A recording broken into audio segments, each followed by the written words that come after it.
E aí galera, massa, seja bem-vindo a mais algumas resoluções da Universidade Federal de Santa Catarina, prova de 2023. Se você não é inscrito no canal, se inscreva, ativa o sino para você ser notificado das próximas resoluções que virão. Curte aí, isso também me ajuda bastante a continuar fazendo essas gravações para vocês. Mas vamos lá, o que eu tenho nesse vídeo para vocês. Questão de número 23 e 24, duas questões bem bacanas que envolvem matrizes, trigonometria, mas vamos lá ver o que os caras estão dizendo para vocês. Vamos lá, questão 23 diz assim: determine a soma dos números associados às proposições corretas e transfira o resultado para o cartão resposta. A afirmação 1 diz o seguinte, uma questão clássica, hein? Seja A, B e C matrizes quadradas de ordem n, então se A vezes B é igual a A vezes C, então B é igual a C. Nesse primeiro item, galera, o que nós temos que tomar cuidado? A indução que é feita em matrizes. Tenta lembrar que eu tenho que tomar cuidado porque o que vale para os números em algumas operações, para as matrizes não são válidas. Como assim, Bel? Propriedades. Não vale para nós a lei do cancelamento em matrizes, porque você está acostumado a fazer isso com a parte numérica, mas com as matrizes isso não rola. Então tem uma parte teórica que diz para você A vezes B igual a A vezes C, não implica, isso está errado, eu não posso cortar as matrizes e afirmar que B é igual a C. E aí nota que eu já coloquei no quadro 3 matrizes para você perceber que isso vai gerar a mesma matriz, mas que você tem matrizes diferentes. Então dá uma olhada no contato visual. Eu já tenho uma certeza, olhando para essas 3 matrizes, que a matriz B ela é uma matriz diferente da matriz C. Então visualmente você nota, esta matriz não é a mesma que está aqui embaixo. O que eu vou fazer? Eu vou trabalhar com o produto para mostrar isso para vocês como contra-exemplo. Isso é teoria, eu não precisava fazer isso, eu já tenho a certeza que isso vai acontecer. Pode ser, claro, que fiquem iguais, se você colocar a matriz B e a matriz C iguais, eu tenho certeza que isso vai dar certo. Agora, isso não é regra só para matrizes iguais, as diferentes também, algumas trazem essa condição. Então olha o que está acontecendo, deixa eu só separar aqui para não ficar muito bagunçado o que nós vamos fazer, mas aí eu vou multiplicar matrizes. Então A vezes B. Eu tenho a matriz A, vamos primeiro analisar esta primeira ideia. A matriz A, que é formada por 1, 0, 0, 1, 0, 2, deixa eu colocar aqui bonitinho, 1, 0, 2, vezes a matriz B, que é 1, 0, 0, 1, 0 e 0. Lembra-se que multiplicação de matrizes é linha vezes coluna. Para multiplicação existir, eu preciso que a quantidade de colunas da primeira seja igual à quantidade de linhas da segunda, então eu tenho uma matriz 2 por 3, são 2 linhas e 3 colunas. Eu tenho uma matriz 3 por 2, então esta multiplicação existe e o que vai acontecer? A minha resposta é uma matriz quadrada 2 por 2. Perfeito? Então vamos fazer a multiplicação. Quem é a matriz AB? A matriz AB, lembre-se que eu estou fazendo do lado esquerdo, é linha vezes coluna, 1 vezes 1, 0 vezes 0, 0 vezes 0. Então resposta 1. Vamos para a segunda coluna. 1 vezes 0, 0, 0 vezes 1, 0 e 0 vezes 0, 0. Resposta 0. Vamos para a linha de baixo. 1 vezes 1, 1, 0 vezes 0, 0, 2 vezes 0, 0. Resposta 1. Vamos de novo. 1 vezes 0, 0, 0 vezes 1, 0 e 2 vezes 0, 0, 0. Olha a matriz que eu acabei de criar. Então, esta matriz é a resposta de A vezes B no meu contra-exemplo. Perfeito? Agora, o que eu vou fazer? Eu vou fazer a matriz A vezes C. Então, quando eu pego a matriz A, 1, 0, 0, 1, 0, 2. Tá aqui. Esta é a matriz A, vezes a matriz C. Agora a matriz C é 1, 0, 1, 1, 0, 0. E quando eu faço essa multiplicação, o esquema é o mesmo. Então qual é a matriz que eu vou gerar aqui embaixo? Linha vezes coluna, 1 vezes 1, 1, 0 vezes 1, 0, 0 vezes 0, 0. Resposta 1. Vamos de novo? Primeira linha, segunda coluna. 1 vezes 0, 0, 0 vezes 1, 0 e 0 vezes 0, 0. Resposta 0. Vamos para a linha de baixo. 1 vezes 1, 1, 0 vezes 1, 0, 2 vezes 0, 0. Resposta 1. Vamos de novo? 1 vezes 0, 0, 0 vezes 1, 0 e 2 vezes 0, 0. Resposta 0. Ó a magia que surgiu. Eu consigo identificar, desculpa os daltônicos, pelas cores. A matriz aqui embaixo é azul, a matriz aqui em cima em vermelho. O que você percebe a respeito dessas duas matrizes? Elas são iguais. Então eu estou mostrando para você que A vezes B ela é igual a A vezes C. E isto não implica, isso está errado, tá? Isso não implica, deixa eu fazer na mesma cor aí, que talvez você não esteja enxergando, isto não implica em B ser igual a C. Não vale a lei do cancelamento. E eu estou mostrando B e C diferentes, que faz o produto ficar igual. Bacana? Então ele está induzindo você a pensar com parte numérica e eu não posso fazer isso. Então a afirmação 1 é uma afirmação falsa. Legal? Então, item falso. Primeiro item da questão 23, que não rolou para você. Não precisava desse contra-exemplo. Tenta sempre lembrar na parte teórica, que isso vai ajudar bastante vocês, as propriedades envolvendo o produto de matrizes, porque em várias provas, em vários momentos, eles gostam de cobrar essas definições, sem conta nenhuma, e aí de repente na hora da prova você tem dificuldade para enxergar matrizes que fazem isso acontecer. Perfeito? Então, afirmação 1, resolvida. Vamos para o item 02. Olha o que ele falava para você. Se a matriz A, conforme ele informou para você numericamente, ali todos os elementos aparecendo para vocês, então B é a matriz inversa de A.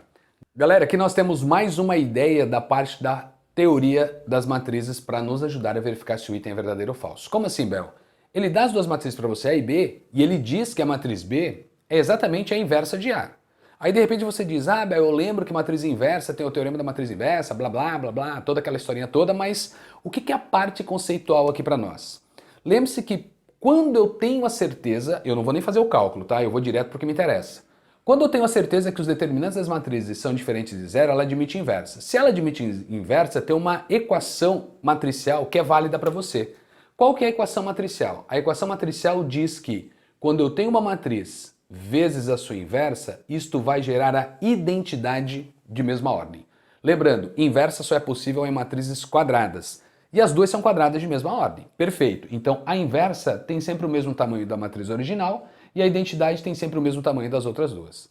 Então o que eu estou afirmando? Que a matriz A e a matriz inversa, quando multiplicados, gera a identidade de mesma ordem. O cara diz para você que B é a inversa de A. Então significa nesse contexto, deixa eu trazer mais um detalhe.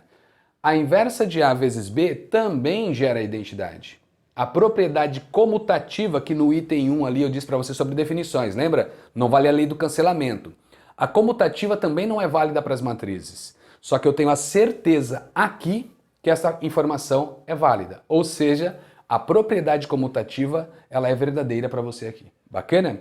Então A vezes a inversa ou a inversa vezes A gera a identidade de mesma ordem. Perfeito? Então a ideia era chamar a atenção disso aqui. Agora vamos para a questão. Se a matriz B for exatamente a inversa da matriz A, significa que quando eu multiplicar essas duas eu vou ter que criar a identidade. Perfeito? Então eu vou direto para a multiplicação. Que eu sei que isso é verdadeiro, se caso eu criar a identidade. Falso se eu não criar a identidade. O que é a matriz identidade? É uma matriz quadrada onde a diagonal principal vale 1 e o resto tudo vale 0. Perfeito? Vamos lá então. Nesse contexto, vamos escrever a multiplicação. Eu tenho a certeza que a matriz A, vou escrever na ordem, tá? Como tanto faz, ó, eu estou dizendo que B é inversa de A. Então eu vou usar esse contexto aqui de cima, a primeira informação. Eu tenho a matriz A, que é formada pelos números menos 2, 3, menos 1, 1, menos 3 e 1, menos 1, 2 e o número 1, vezes a matriz B, que vale para nós menos 1 e 0, 0, menos 1 e menos 1, 1, menos 1 e menos 3. Legal. E aí o que vai acontecer aqui nesse momento? Se eu multiplico as duas e gera identidade, afirmação verdadeira. Se não dá identidade, afirmação falsa. Então vamos lá? Linha vezes coluna, sempre dessa forma. Linha da primeira, coluna da segunda. Como? Os respectivos elementos serão multiplicados e as respostas serão somadas. Então eu vou fazer isso só na primeira linha e na primeira coluna. E o restante vão, de forma análoga, acontecer a mesma coisa. Tá? Então assim, ó, eu vou pegar o elemento da primeira linha, primeira coluna, e eu vou multiplicar pelo elemento da primeira linha, primeira coluna. Agora vamos lá. Como que eu disse que é a multiplicação mesmo? Linha por coluna. Então o primeiro da linha, eu vou multiplicar o primeiro da coluna. O segundo da linha, eu vou multiplicar com o segundo da coluna. O terceiro da linha, eu vou multiplicar com o terceiro da coluna. Observa que eu consegui grudar números de 2 em 2, ou seja, eu consigo juntar para fazer uma multiplicação. E como eu sei que essa multiplicação não existiria? Se por um acaso sobrasse um elemento na linha ou se sobrasse um elemento na coluna. Então essa multiplicação não vai existir. Para existir a multiplicação, eu tenho que conseguir fazer isso. Primeiro com primeiro, segundo com segundo, terceiro com terceiro, quarto com quarto, quinto com quinto. De forma grossa, quantidade de elementos da linha tem que ser a mesma coisa que quantidade de elementos da coluna, para você conseguir fazer esse grupo. Perfeito? E aí o que vai acontecer? Eu vou multiplicar de 2 em 2, vou grudar, primeiro com primeiro, segundo com segundo, terceiro com terceiro, e as respostas serão somadas. Para ganhar tempo, vou fazer isso no primeiro, depois a gente vai já reescrevendo, tá? Então, ó, menos 2 vezes o menos 1 vira 2. 3 vezes o 0 dá 0. E menos 1 vezes o 1 vai dar menos 1. Então nota que aqui vai gerar para nós que número? O primeiro elemento, que está onde? Na primeira linha, primeira coluna. Por quê, Bel? Porque foi a multiplicação que eu fiz. Eu fiz primeira linha vezes a primeira coluna, então isso tem que gerar o elemento da primeira linha, primeira coluna. Gente, eu disse que eu ia fazer direto, mas eu vou fazer devagarinho, tá? Então eu decidi mudar agora, como eu vi que ficou bonitinho e eu tenho um pouco de espaço, então eu vou fazer isso. Vou fazendo a mesma coisa, então me ajuda aqui, ó. Primeira linha, segunda coluna, tá? Olha como vai ficar. Menos 2 vezes o menos 1, que vai dar 2. 3 vezes o menos 1, que dá menos 3. E menos 1 vezes 1, que vai dar mais 1. Magia, zerou. Vamos pro próximo. Última coluna agora, tá? Menos 2 vezes o 0. 0. 3 vezes o menos 1. Menos 3. E menos 1 vezes o menos 3. Mais 3. Nota que o que aconteceu? 1, 0, 0. Primeira linha tá ok. Tá bem parecido com a primeira linha da identidade. Vamos para o segundo. O que eu fiz? Primeira linha, primeira linha, segunda coluna, primeira linha, terceira coluna. Vou repetir agora com a segunda linha. Primeira coluna, segunda coluna, terceira coluna. Logo em seguida, terceira linha, primeira, segunda, terceira coluna. Aí eu terminei todo o processo de multiplicação. Legal? Então vamos lá para a matemática básica. Fazendo agora, olhe, concentre o olhar de vocês na segunda linha, que eu vou fazer com todas as colunas. Então fica assim, ó. 1 vezes menos 1, menos 1, menos 3 vezes o 0, dá 0, e 1 vezes 1 dá 1. Massa! Vamos pro próximo. 1 vezes o menos 1, menos 1, menos 3 vezes o menos 1, mais 3, e 1 vezes o menos 1, menos 1. Vamos pro próximo. Última coluna. 1 vezes o 0, 0, menos 3 vezes o menos 1, mais 3, e 1 vezes o menos 3, menos 3. Perceba que está se desenhando a segunda linha da identidade. 0, 1, 0. Vamos para a terceira linha agora. Terceira linha com as três colunas. Então como ficará? Menos 1 vezes o menos 1. 1, 2 vezes o 0. 0 e 1 vezes o 1. 1. Opa! Aqui deu treta. Eu posso parar aqui.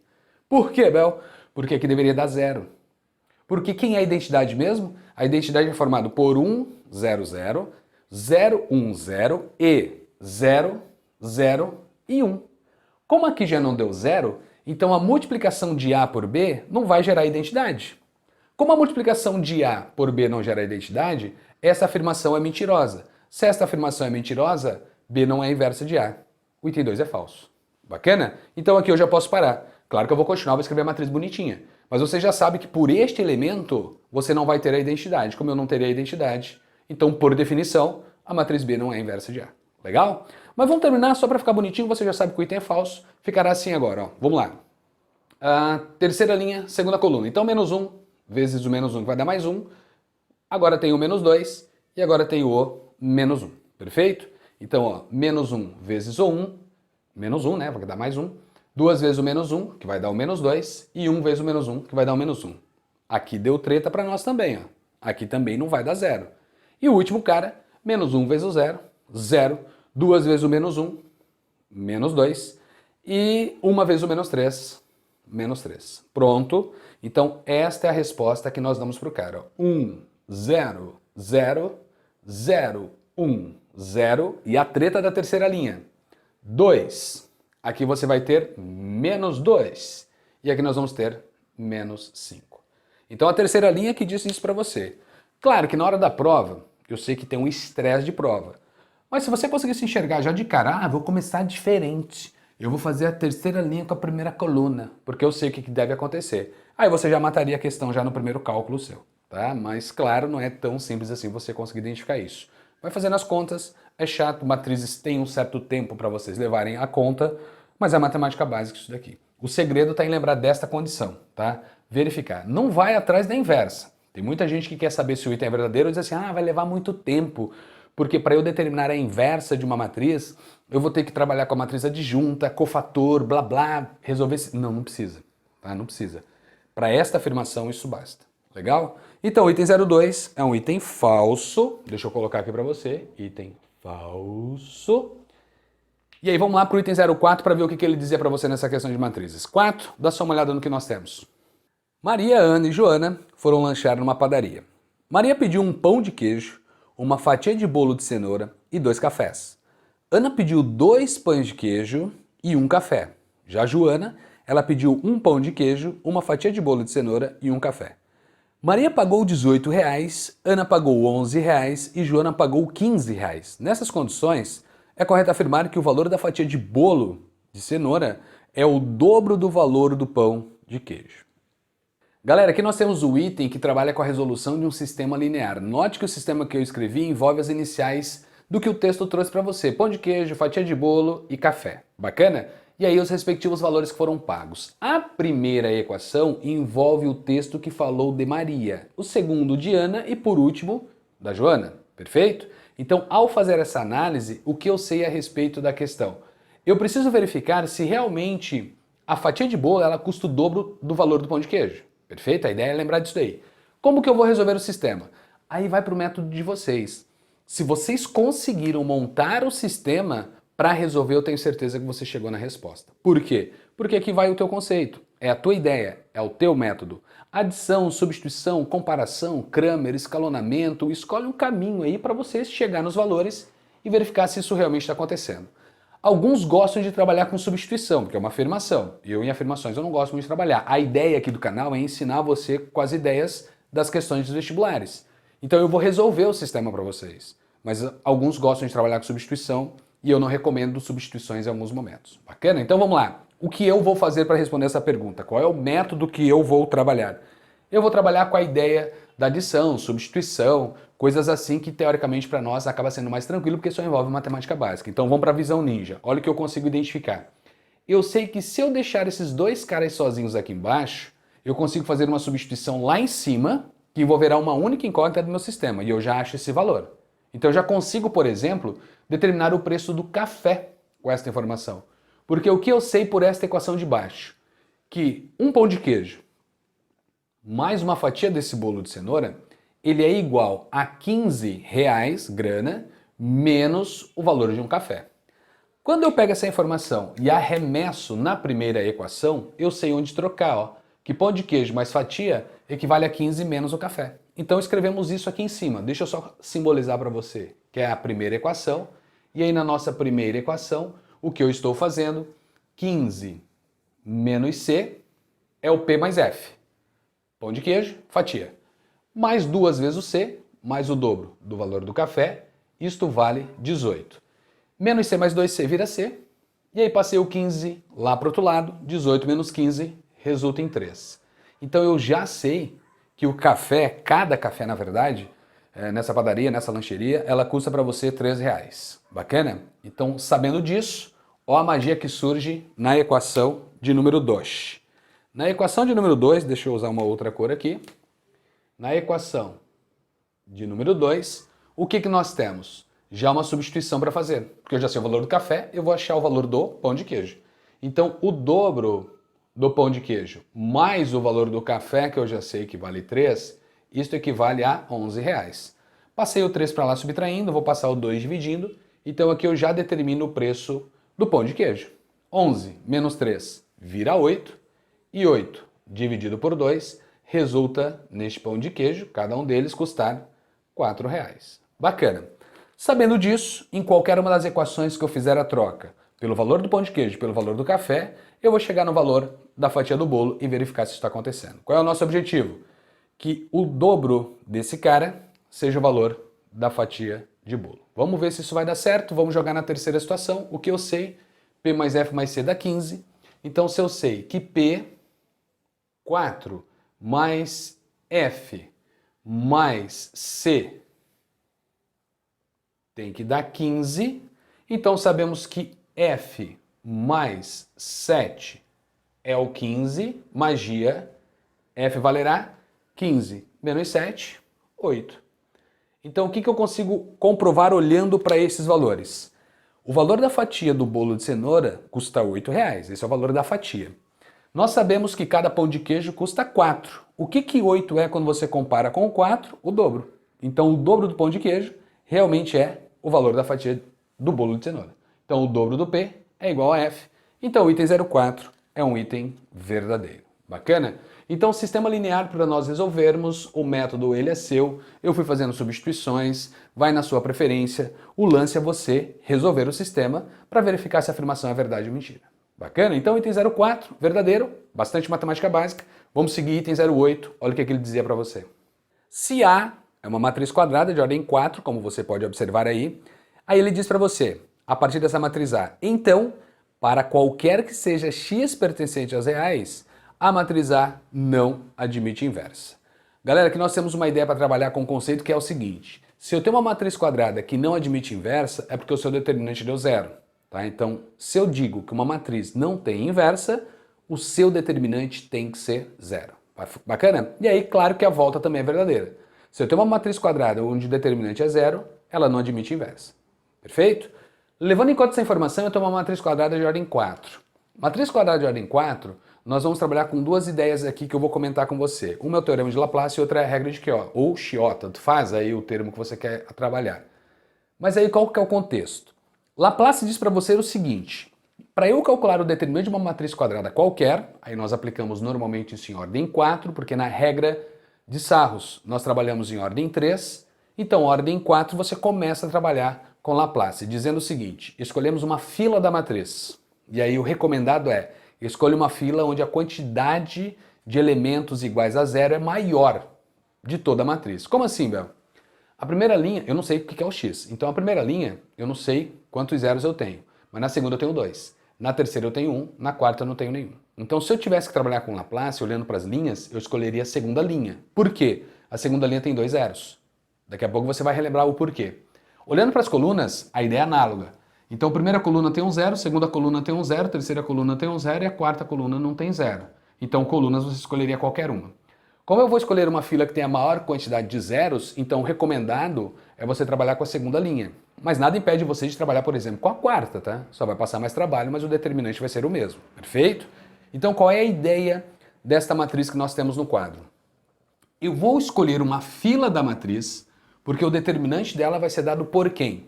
Por cada um dos elementos da fila que eu escolhi, vezes os seus respectivos cofatores. O que é um cofator, Bel? Talvez você lembre disso. Cofator é menos 1 elevado à soma da linha com a coluna do número que você está fixando, do cofator que você está calculando, vezes o menor complementar dessa linha e dessa coluna. O que é o menor complementar dessa linha e dessa coluna? Menor complementar é o determinante da matriz que você vai calcular quando sobra para você uma matriz onde você eliminou a linha e a coluna citada. Bel, não lembrei de nada disso que você falou. Dá uma pesquisada que facilmente você vai lembrar do teorema de Laplace. Eu não vou usar ele. Eu vou usar quem? Chiot ou Chiot. O que eu faço com a regra de Chiot? Essa é uma regra que só é válida se você tiver pelo menos um elemento igual a 1. Porque você precisa localizar na sua matriz um elemento que seja igual a 1. E o que a UFSC fez para você? Facilitou o cálculo. Ele colocou alguns valores iguais a 1 nessa matriz e ele colocou uma posição que eu sempre chamo a atenção quando eu estou dando aula, que é quem? O cara que está na primeira linha, primeira coluna. Isso facilita muito a visão por Chiot, tá? Então, o que eu tenho que lembrar?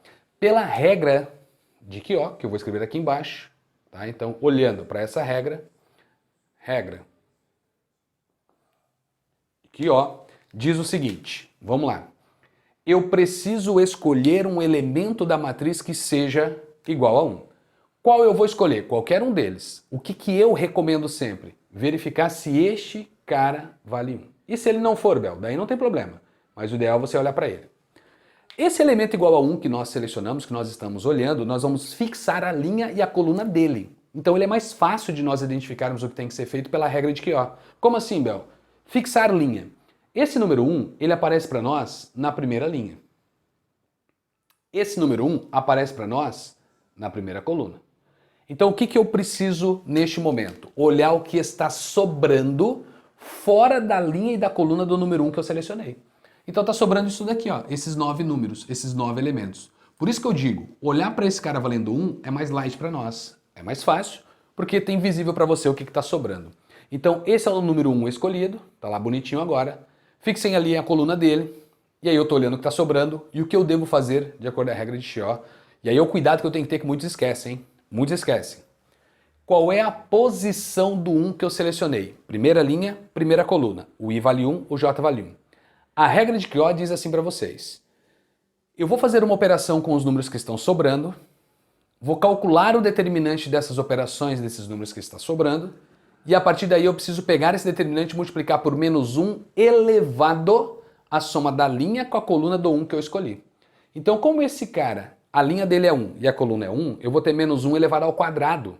E menos 1 elevado ao quadrado vai dar 1. 1 vezes um determinante é o próprio determinante, porque é um elemento neutro na multiplicação. Então não tem treta nenhuma para nós. Tá? Então vamos supor que você tenha esquecido desse detalhe do menos 1 elevado à soma da linha com a coluna. Você acertaria do mesmo jeito. Só que se você por um acaso escolher um número 1, cuja soma da linha com a coluna seja ímpar, o determinante que você vai calcular tem que ser trocado de sinal. Porque de acordo com a regra de Shaw, o que eu faço? Vamos lá. Determinante dessa matriz A. Eu tenho que escrever menos 1 elevado à soma da linha com a coluna do número 1 que eu escolhi. E eu escolhi primeira linha, primeira coluna, 1 mais 1. Para você que não lembra da regra de que, esse expoente para nós significa I mais J.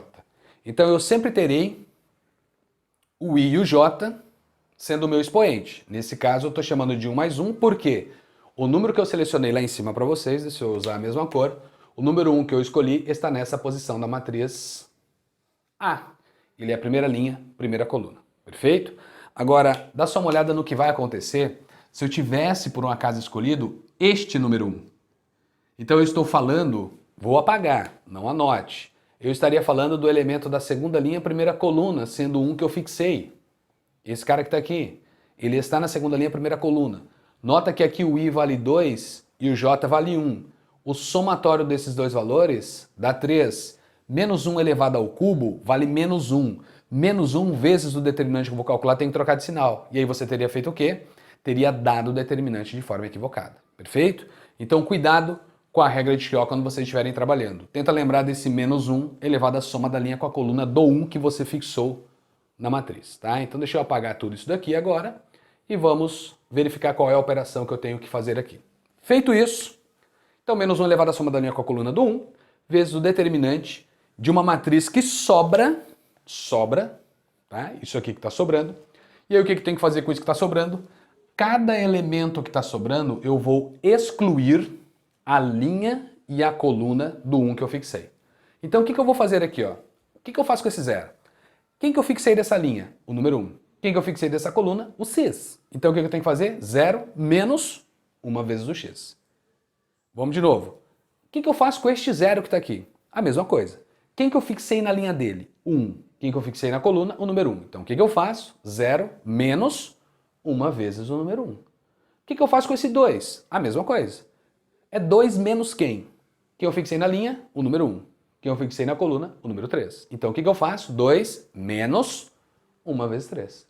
Então com todos os elementos que sobram eu faço essas operações. Por isso que visualmente é melhor para nós fixar aquele número 1 que está lá em cima. E a regra de que só é verdadeira para nós, só é válida para nós na verdade, quando eu tenho um dos elementos sendo iguais a 1. Cuidado, porque às vezes você pode fazer uma transformação. Bel, não tem elemento igual a 1 e quero usar a regra de Chicago, o que eu faço? Aí eu faço uma transformação, transformo um número 1, só que lembre-se, existem algumas operações que você faz com a matriz que você altera o determinante ou não altera, aí vai depender muito das propriedades do determinante, que nós temos um total de 14 propriedades. Tá? Então tenta lembrar destas para ver qual que você utilizou nessa transformação da matriz. Bacana? Então vamos lá, vamos seguindo agora o que eu sei, vamos fazer a conta junto comigo. Eu não ia escrever, mas vou escrever bonitinho como eu já fiz nos itens anteriores. Então vamos lá. 0 menos 1 vezes o x resulta em 0 menos o x.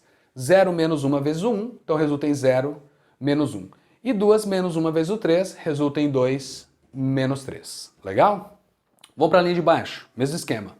1 menos 0 vezes o x, 3 menos 0 vezes o 1 e 1 menos 0 vezes o 3. Vou continuar escrevendo embora tenha dado 0, tá? Então vai ficar 1 menos 0, 3 menos 0 e 1 menos o 0. Vamos para a linha de baixo. A linha de baixo diz o seguinte para nós. 1 menos 2 vezes o x, então ficou 1 menos 2x. 3 menos 2, então 3 menos 2. E 5 menos 6. 5 menos 6. Cara, isso daqui é o determinante da matriz A que está lá em cima, utilizando a regra de Shaw. Então parece bobagem, tá? Mas usar Laplace, embora você tenha só 2 cofatores para calcular, mas cofator envolve menor complementar, vai ser 2 matrizes quadradas de ordem 3, que você vai ter que usar a regra de Sarrus ou Sarrus, depende da pronúncia que você quer aplicar, Sarri, francês. Então nesse contexto você leva por esse lado, tá? Que você monta uma única matriz e a resposta ela já está pronta para nós. Perfeito? Então vamos seguindo com a questão e vamos vendo no que vai dar. Menos 1 elevado ao quadrado vai dar menos 1 ao quadrado, 1.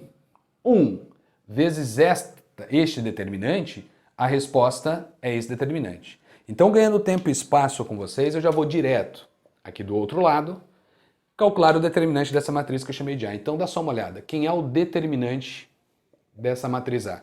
Então, nós temos ali, entre barras, 0 menos o x, menos x, 0 menos 1 e 2 menos 3, menos 1. Vamos para a linha de baixo. 1 menos o 0, 1. 3 menos 0, 3. E 1 menos o 0, 1. Vamos para a linha de baixo. 1 menos o dobro de x, 3 menos 2, 1. E 5 menos 6, menos 1. Tá aqui. Você pode fazer o cálculo direto. Matriz de ordem 3, regra de Sarro. Você escreve as linhas ou as colunas, tanto faz, tá? Eu vou fazer bonitinho, queria fazer direto, mas eu vou fazer bonitinho. Nós vamos utilizar a regra de Sarros que diz: reescreva as duas primeiras linhas aqui embaixo ou reescreva as duas colunas aqui do lado. Eu vou usar as colunas, tá? Então vai ficar para nós, ó. Não, vou usar linhas que talvez fique melhor. Menos x, menos 1 e menos 1, 1, 3 e 1. Então tá aqui. Utilizando a regra de Sarros agora, diagonal principal e suas paralelas que contenham 3 elementos, principal e paralelas que contenham 3, secundária e paralelas que contenham 3, a primeira resposta menos a segunda é o determinante dessa matriz. Perfeito? Então vamos lá para a magia. Quem é o determinante dessa matriz A? Multipliquei a diagonal principal, menos x, 13 menos 1, multiplicados, 3x. Vamos para abaixo, 1, 1 e menos 1, menos 1. E vamos para a escala de baixo, ó. 1 menos 2x, menos 1 vezes 1. Menos 1 vezes esse cara, troca de sinal. Então vai ficar menos 1 mais o dobro de x.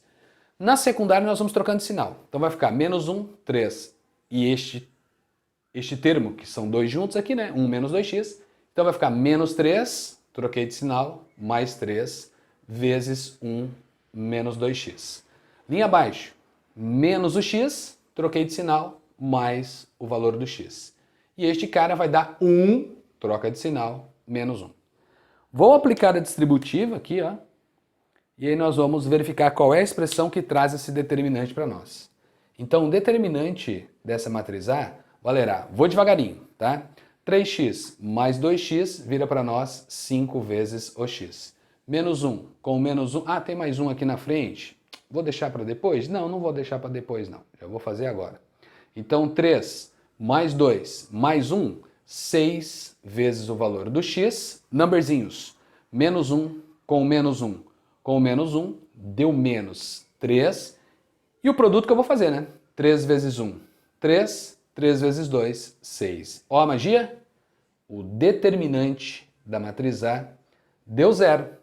Ou seja, vai sempre zerar o determinante dessa matriz, qualquer que seja x pertencente aos reais.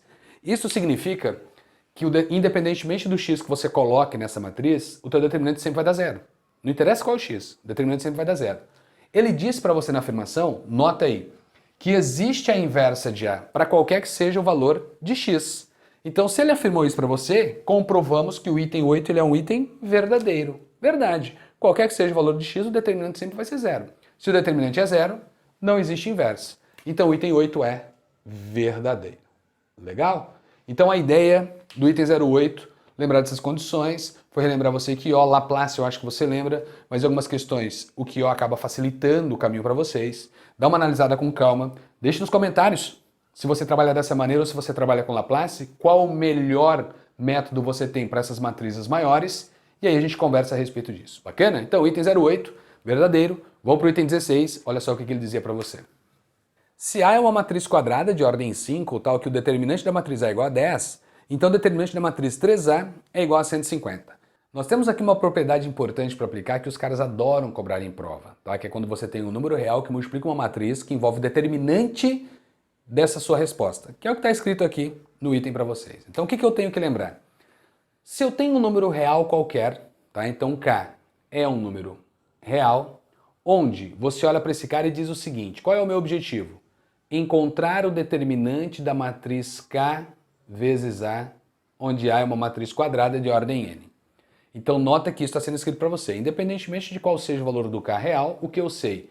Que o determinante de K vezes A de ordem N vai ser dado por k elevado a n, ou seja, o k para fora. Você vai levar ao expoente, o expoente, na verdade, é a ordem dessa matriz, e isso vai ser vezes o determinante da matriz A. Então é uma ideia simples, e os caras estão induzindo vocês a trabalharem com o contexto da matemática básica de forma equivocada, ou fazendo vocês tentarem encontrar essa matriz que deu determinante 10. Cara, vai dar treta, não faz isso não, embora não seja tão difícil você encontrar isso por uma ideia básica. Mas vai dar treta. Então aqui a ideia é trabalhar com propriedade. Então o que eu sei? Que o determinante da matriz 3A nada mais é do que, deixa eu já colocar o igual então aqui, né? Nada mais é do que 3 elevado à quinta vezes o determinante dessa matriz A. Então isso significa que você tem 3 na quinta, ó a indução ao erro. 3 elevado à quinta, 3 vezes 5 dá 15. Esse número é 10. 15 vezes 10 dá 150. Mas está errado, porque 3 na quinta não é 15. O que eu sei? Que 3 na quinta vale 243. 3 vezes 3, 9, 27, 81, 243. É 3 vezes 3 vezes 3 vezes 3, 5 vezes, e não 3 vezes 5, 15. Cuidado! Então 243 vezes 10, então aqui sim chegamos à conclusão. O determinante da matriz 3A vale para nós 2.430 e não 150, como o item falou. Logo, a afirmação 16 é uma afirmação falsa. Legal? Então, mais uma afirmação falsa da questão de número 23. E vamos lá, vamos seguindo, vamos dar uma olhada no item 32 e olha o que o item 32 falava para você. Para qualquer valor de k pertencente aos reais, o sistema linear citado ali que ele mostra para você possui solução. Galera, o item 32 é um item verdadeiro, por definição matemática. Por quê? Vamos para o contexto. Eu tenho um sistema linear homogêneo. Sistema linear homogêneo. O que é um sistema linear homogêneo? O sistema linear homogêneo é quando todos os termos independentes são iguais a zero. Um sistema linear homogêneo, ela tem para você, no mínimo, uma solução, que é a solução trivial, que é aquele sistema que a gente chama de sistema possível determinado, quando essa solução é única, quando eu só tenho ela para dar como resposta. Então, um sistema linear homogêneo admite única solução, que é a solução trivial. Então, você tem um sistema possível determinado. Tem solução, uma só. Agora, qual é o outro caso? Eu posso ter infinitas soluções. Um sistema linear homogêneo tem dois casos para você, ou tem uma ou tem infinitas. Então o que eu sei? Qualquer que seja o valor do k nesse sistema, eu vou ter solução. Por isso que eu já escrevi para você que o sistema ele é possível. Bel, o que é esse P aqui mesmo? Esse P vem do termo sistema e o P vem do possível. O que significa ter um sistema possível que tem solução? Todo sistema linear homogêneo tem no mínimo a solução trivial como resposta. No mínimo. Então eu já sei que tem lá. Pode ser possível e determinado, que é este caso. Então vamos abrir o leque para informação. Um sistema possível e determinado, que é quando você tem a solução única, que é a nossa solução trivial. Solução única, que é a solução trivial, que ela é formada por 0, 0, 0. Aqui como tem 4 incógnitas, x, y, z e w, 0. Então essa seria a nossa solução única do sistema. Ou você tem o segundo contexto, que é o teu sistema ser possível, porque tem solução, mas ela é indeterminada. O que é um sistema possível e indeterminado para nós? É um sistema de infinitas soluções. Então, no sistema linear homogêneo, você tem esta possibilidade, única ou infinitas soluções. Isso a gente já tem como regra, como parte conceitual. Tudo bem? Então esse sistema eu já tenho certeza que tem solução. Ele diz que qualquer que seja o valor do k, o sistema tem solução. Verdade. Item verdadeiro. Agora, olhando para a ideia, dá só uma olhada no que nós vamos analisar. Infinitas soluções. Para você que ainda tem prova para fazer, ainda tem exercícios para trabalhar. Um sistema de infinitas soluções, estas soluções, quando tem um sistema linear homogêneo, que são as outras soluções, que não são as que nós chamamos de trivial, que no caso é única, essas soluções a gente chama de soluções próprias. Soluções próprias. O que são soluções próprias em sistemas lineares homogêneos? São as outras soluções que nós não chamamos de trivial. Então, esta é a solução trivial. Se eu trocar o x por zero, o y por zero, o z por zero e o w por zero, vai dar certo na primeira, na segunda e na terceira equação. Por isso que ela é solução trivial. Tudo bem? Agora, existem outras soluções. Quais são as outras? Eu não sei. E como eu sei, Bel, que este sistema não é o primeiro caso? Pelo número de equações. Eu tenho um sistema linear homogêneo onde o número de equações é menor que o número de incógnitas. Número de equações é menor que o número de incógnitas.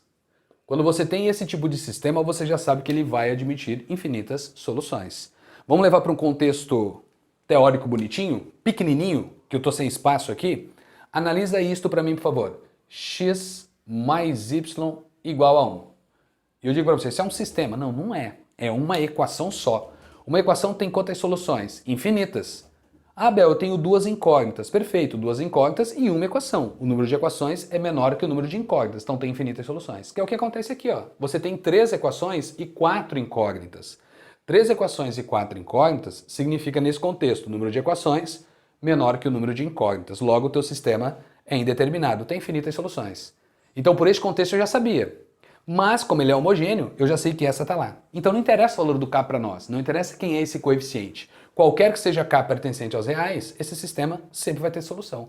Ou ele tem solução única, ou ele tem infinitas. Neste caso, são infinitas por esta ideia da parte teórica. Legal? Então o item 32 é um item verdadeiro, verdade, deixa eu colocar assim, né, como eu estava colocando os outros, verdade, este item.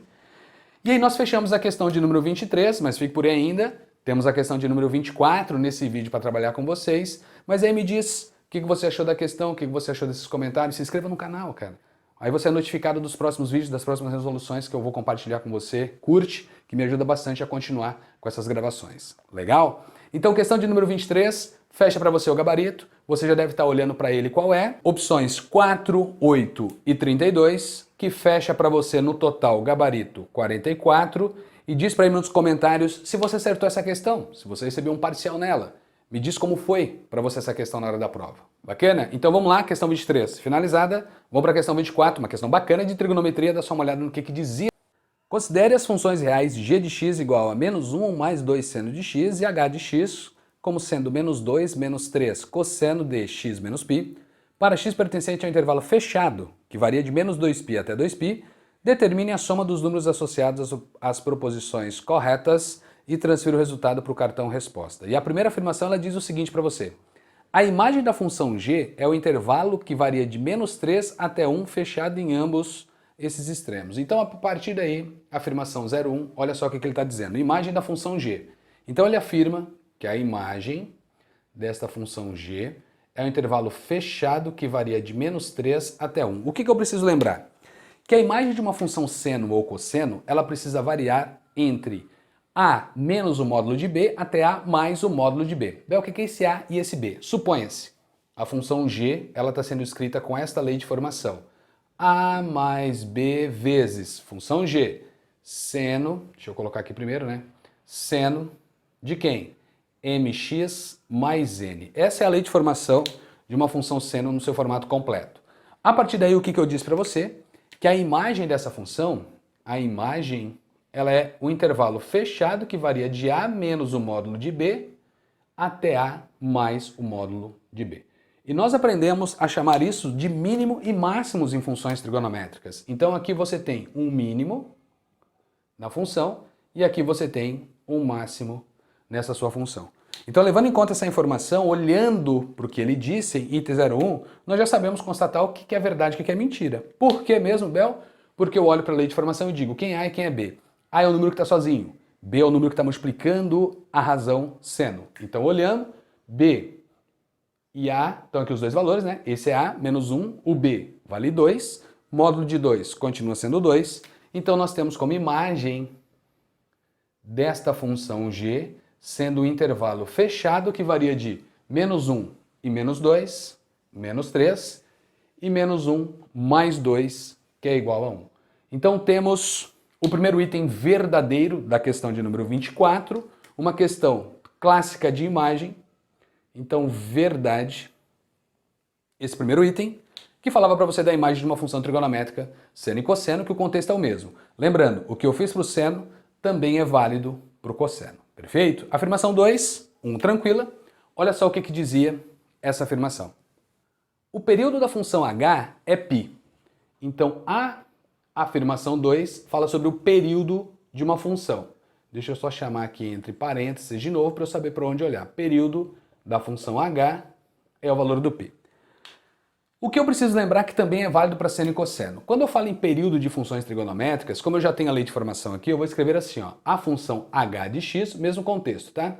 Nós vamos ter a mais b vezes cosseno de m vezes o x mais n. Lembrando que o a e b daqui não tem nada a ver com a e b de lá, mn daqui não tem nada a ver com mn de lá, tá, gente? Se fosse uma questão discursiva, aí sim o ideal era você escrever letras diferentes. Como eu estou numa questão de somatório, então não tem treta nenhuma. Vamos lá para a informação. O que eu sei?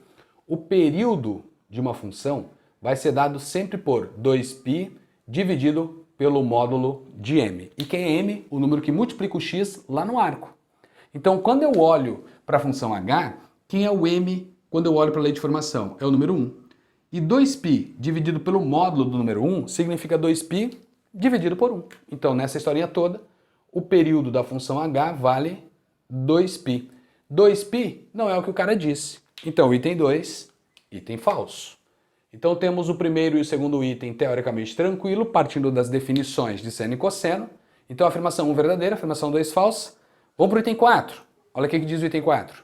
Se x pertence ao intervalo fechado de 0 a 2π, então o único valor de x que satisfaz a equação h de x igual a menos 2 é 3π sobre 2. Galera, o item 4 diz para você o seguinte, que dentro desse intervalo, para esta equação ser verdadeira, o x é único, então ele tem que ser único, tal que este valor único é o 3π sobre 2. Ô Bel, vou fazer substituição e eu vou ver se vai dar esse cara. Mas vai que ele não seja único. E aí você tem o item sendo falso. Então tem que tomar muito cuidado com isso, porque você marca como verdadeiro para fazer testes. Aqui eu não tenho essa certeza. Então qual é a ideia? Criarmos essa equação trigonométrica para resolver. Vou continuar separando aqui um pouquinho devido ao meu espaço, mas olha só o que vai acontecer. Quem é a nossa função h? Tá lá, menos 2, menos 3 vezes o cosseno de toda aquela parafernália, que tem que ser menos 2. Claro que você já enxergou algo da matemática básica, mas vou escrever. Menos 2 é igual a menos 2, menos 3 vezes o cosseno de x menos π.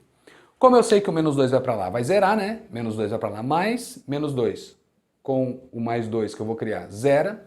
Menos 3 está multiplicando, vai dividindo. 0 dividido por menos 3 dá 0.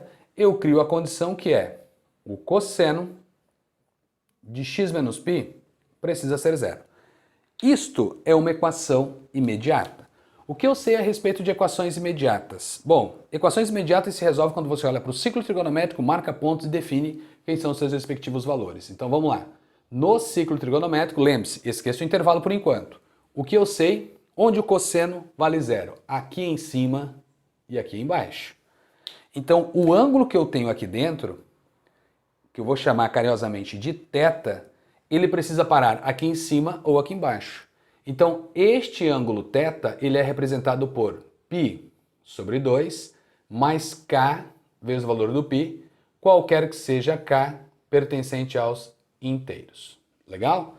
Então, esta é a representação que nós temos para dar para o ângulo θ, que faz você parar em um desses dois locais onde o cosseno dá 0. Então, são dois locais onde eu tenho a certeza que vai dar 0.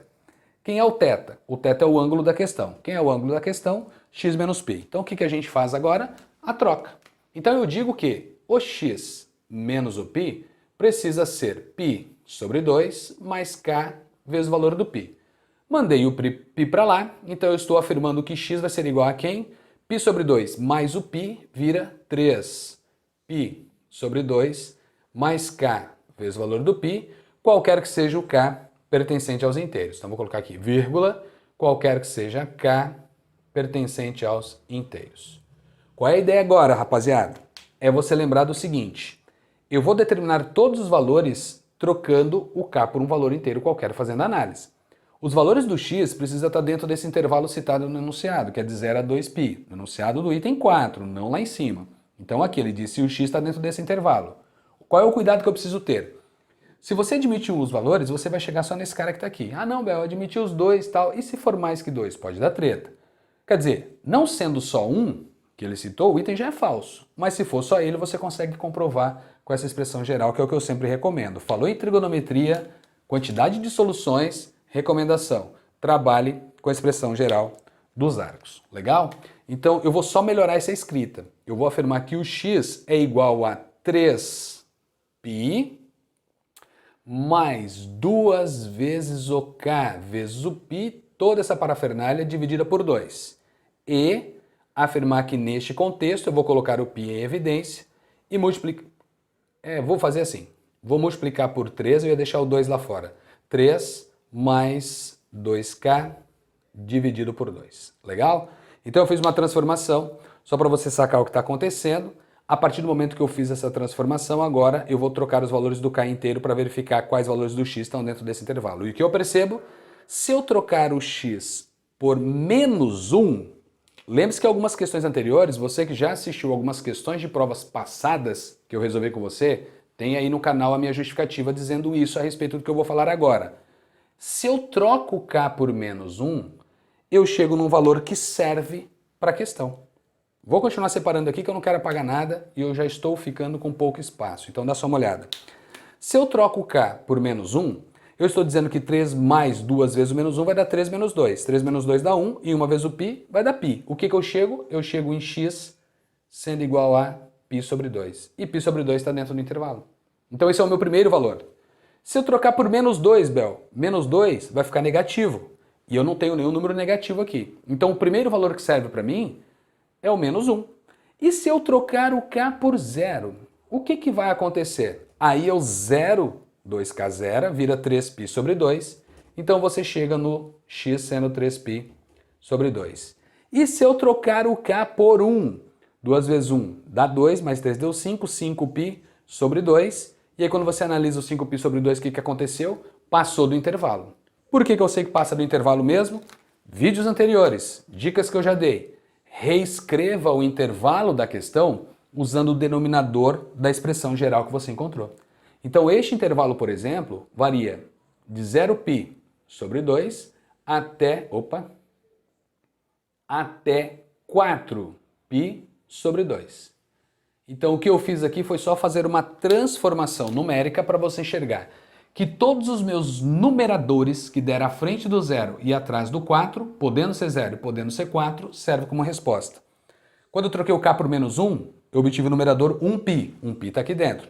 Quando eu troquei por 0, deu 3π. 3π está aqui dentro. Lembre-se que eu estou falando só do numerador. Quando eu troco por 1, aí vai dar 5π. 5π está fora do intervalo, por isso que eu já não quero mais. Então, na verdade, o que nós temos são duas respostas. E o item falou para você que o x era único. E esse único valor era o 3π sobre 2. Então o item 4 é falso. 3π sobre 2 serve, mas não é único. Lembra que eu falei da justificativa de você trabalhar com o valor citado. Ah, vou ver se vai dar certo. Deu certo, mas ele é único? Não, então o item é falso. A substituição não informa para você se ele é único ou não. Bacana? Então a afirmação 4, falso, pelo fato de não ser único o valor do x que traz a sentença uma verdade absoluta. E aí, saindo do item 4, dá só uma olhada no que diz o item 8 para você. G de π sobre 2 é igual a menos 1. Galera, aqui nós temos uma ideia simples de valor numérico. Basta você fazer a troca e verificar se vai dar menos 1. Bacana? Então vamos lá. Função G. O que eu sei? Que se eu trocar o x por π sobre 2 e a resposta der menos 1, o item é verdadeiro. Então eu fiz a troca. Menos 1 mais o dobro do seno de π sobre 2. E o que eu sei a respeito do seno de π sobre 2? Esse cara vale 1. Tudo bem? Então, como eu sei que o seno de π sobre 2, trigonometria, relações básicas, π sobre 2 é um notável também. Não é só 30, 60 e 45. O 90 também é obrigação nossa lembrar. Então, como eu sei que este cara vale 1, o dobro de 1 vale 2. 2 menos 1 vale 1.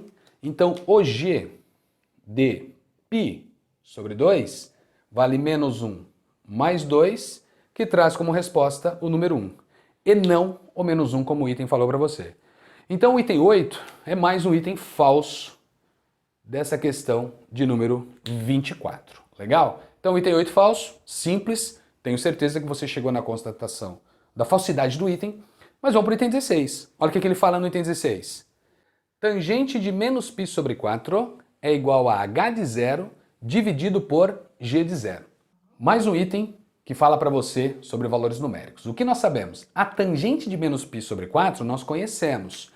Embora não seja tão tradicional, tente lembrar que quando os arcos são negativos, o sentido do deslocamento é o sentido horário. Então aqui você tem os sentidos negativos para o arco. Então o que eu tenho que calcular? Eu tenho que calcular a tangente de um arco onde eu percorri no sentido anti-horário π sobre 4, que é o 45.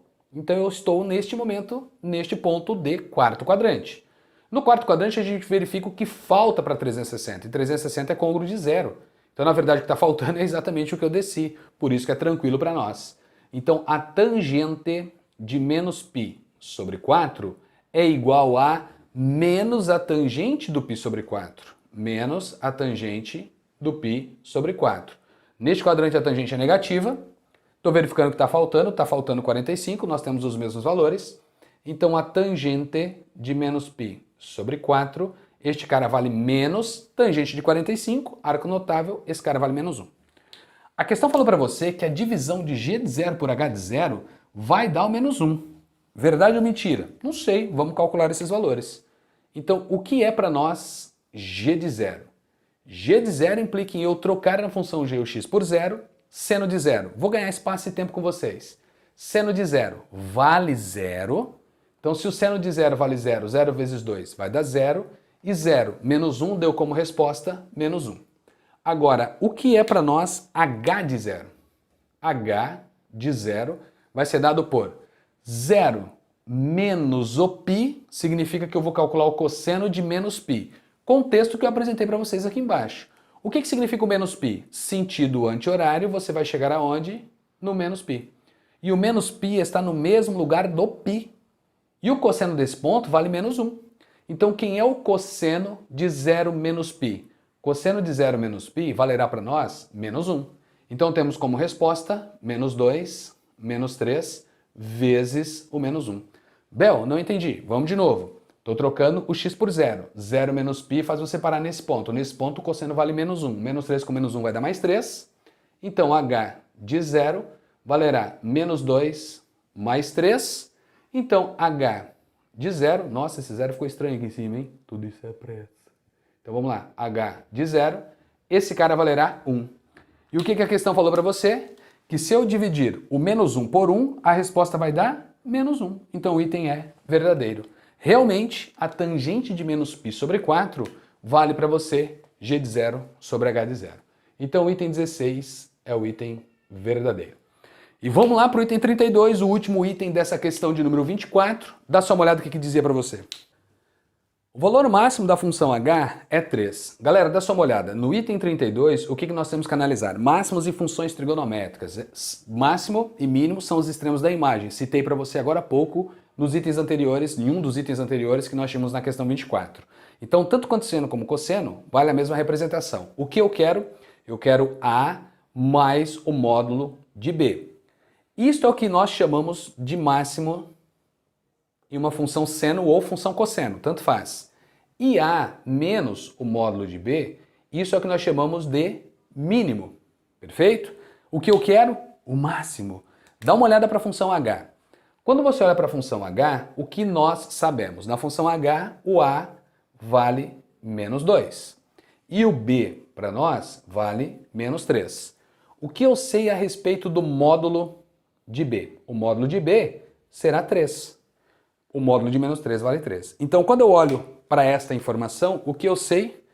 Que A mais o módulo de B, que é o que nos interessa nesse item, se refere a menos 2 mais o número 3. E menos 2 mais 3 resulta no número 1. Então, o máximo para nós é o número 1. E o que a questão disse? Que o máximo era 3. Logo, o item 32 é um item falso. E aí fechamos a informação, onde você provavelmente já está olhando para o gabarito, onde a afirmação 1 é verdadeira e a afirmação 16 também foi verdadeira. Então 0, 1 e 16, quando somados 17, leva você para a resposta da questão de número 24. Bacana? Então galera, espero que você tenha entendido o que eu fiz nessas duas questões. Deixa aí nos comentários, me fala o que você achou dessa prova, o que você achou dessas questões, se está tudo ok. Eu vou deixar lá na aba da comunidade quando entram os próximos vídeos. Se você não é inscrito, se inscreva. Deixa aí um like para nós. Eu fico bem agradecido para que eu possa continuar fazendo essas gravações para vocês. Bacana? Então, espero vocês nos próximos. Vamos lá. Até mais. Fui, galera.